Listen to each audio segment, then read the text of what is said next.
Now, we've been trying for quite some time to convince the government that the glyphs are illegitimate. Of course, they had this standby that it was done by a deranged Czech with a hammer, no ladder, with a chisel with no hammer and no ladder.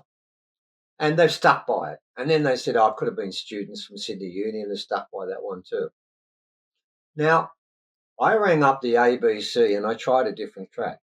I said, let's not talk about the glyphs. Let's talk about 7 pieces of archaeology found near the glyphs that are amazing. And I contacted this woman who was new. She was young, and she listened to what I had to say, and she was interested. And she went off on her own and then put together a piece. Now, her colleagues, because she was in the Gosford area, were telling her, don't touch it, don't touch it. No, don't go near it. But she stayed with it. And then one day, I got a phone call. I haven't got the phone call, not me. It was from Perth. They said, carry on, second story on. And we heard it, by the way. It was a 1 minute, 30-second piece on Carry On, and all the other things we had found that by association made that story much stronger. And that includes finding a metal object, which we've had analysed, and there's 24% not from this planet. It's not on the earthly periodic table.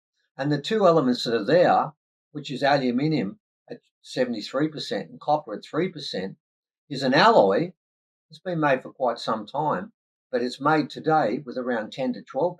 The last time it was between 2 to 4% was 3,000 years ago. So it has a signature of 3,000 years, and then 24%, nearly 1/4 of it, they can't identify. So what happened was it was up everywhere. It was on the ABC News, second item. And then they put up a website about it, and they wrote it up. And they said, oh, man, there's something going on here. This is real. Then it happened.